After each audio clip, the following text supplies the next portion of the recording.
Hello and welcome to my video on elbow special tests. Today, we are going to discuss how to master elbow special tests.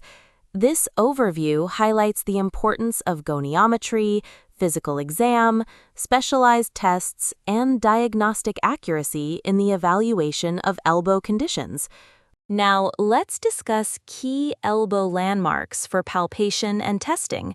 This diagram illustrates the medial epicondyle, lateral epicondyle, olecranon process, radial head, and distal biceps tendon insertion. Precise palpation is crucial as it anchors every special test, ensuring stress is applied to the right ligament or tendon, and prevents false positives during examination, which is critical for diagnostic accuracy. Now let's look at the elbow clinical assessment sequence, a structured approach. It involves 5 steps. 1. Observe, noting carrying angle and swelling. 2. Palpate, checking for focal tenderness. 3. Range of motion, recording active and passive range.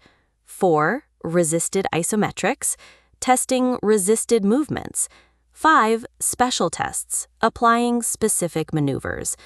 The sequence warms up tissues, confirms baseline irritability, and allows for retesting to detect symptom escalation. Now let's discuss Cozen's test, a primary screening test for lateral epicondylitis, also known as tennis elbow. To perform the test, the patient makes a fist, pronates the forearm, extends the wrist, and abducts the fingers, while you apply resistance in the opposite direction. A positive sign is sudden lateral epicondyle pain. This test has a sensitivity of 91%, making it a good screening tool, with the condition indicated being lateral extensor tendinopathy. Now, we will discuss Mills test and Maudsley's test, additional special tests for the elbow. For Mills test, passively fully pronate the forearm, flex the wrist, and extend the elbow. A positive result is pain at the lateral epicondyle. For Maudsley's test, apply resisted extension of the middle finger. A positive result is distal extensor digitorum pain. Both tests support chronic extensor tendinosis, when Cozen's test is equivocal. Now, we'll discuss medial epicondylitis test, also known as golfer's elbow test. To perform the test, passively fully flex the wrist and fingers, supinate the forearm, and extend the elbow. A positive sign is reproduction of medial epicondyle pain. Clinical considerations include comparing to the contralateral side, noting radiation of pain, and ruling out ulnar nerve irritation or ligament sprain. Next, we'll discuss the moving valgus stress test, also known as the UCL test. To perform the procedure, apply a valgus torque while flexing and extending the elbow from 70 to 120 degrees. Maintain the shoulder in external rotation to isolate the elbow and avoid compensatory shoulder motion. A positive sign is pain or looseness in the arc of 70 to 120 degrees, suggesting ulnar collateral ligament insufficiency, which is common in throwers. Now, let's explore varus and valgus stress tests at 30 degrees of elbow flexion. For varus stress test, stabilize the humerus and apply a lateral force, assessing for lateral joint space opening, which suggests lateral collateral ligament injury.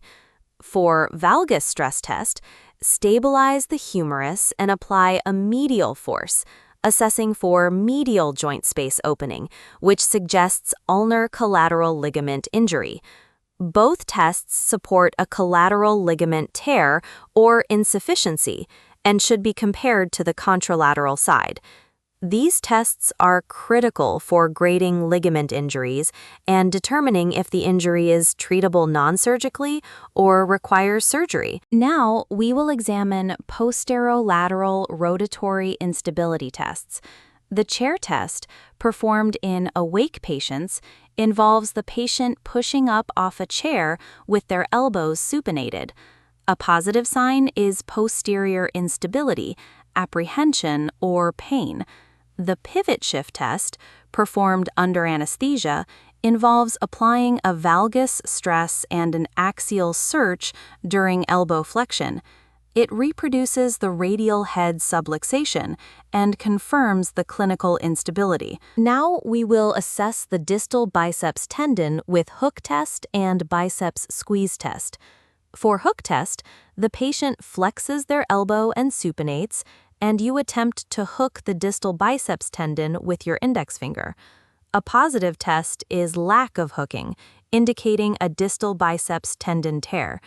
For biceps squeeze test, compress the biceps muscle belly, observing for concomitant supination of the forearm. A positive test is lack of supination, indicating a complete distal biceps tendon tear. These tests are critical for identifying a complete distal biceps tendon tear and require immediate surgical consultation. This is the distal triceps avulsion test, assessing for a torn triceps tendon. Step 1 involves palpating for a gap in the triceps muscle belly and checking for resisted elbow extension against gravity. Step 2 are the confirmation signs: ecchymosis, visible defect, an audible pop, and distal triceps avulsion. Step 3 is the action and outcome: immediate imaging and surgical repair within 2 to 4 weeks to optimize the outcome. Now let's examine the ulnar nerve assessment, including provocative tests for cubital tunnel syndrome and motor function assessment. Provocative tests include Tinel sign, which reproduces tingling in the ulnar fingers, sustained flexion test, and the combined pronation-flexion valgus behavior.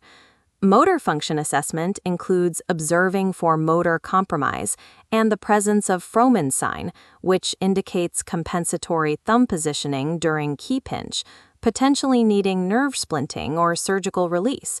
This slide summarizes clinical findings, emphasizing combining positive tests with patient context, age, demographics, and activity level, and irritability for better diagnostic accuracy.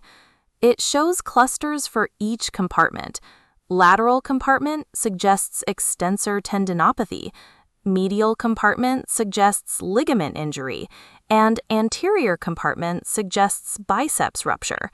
The action is to document clear findings and determine appropriate physical therapy treatment. This last slide focuses on enhancing diagnostic accuracy through practice and standardization.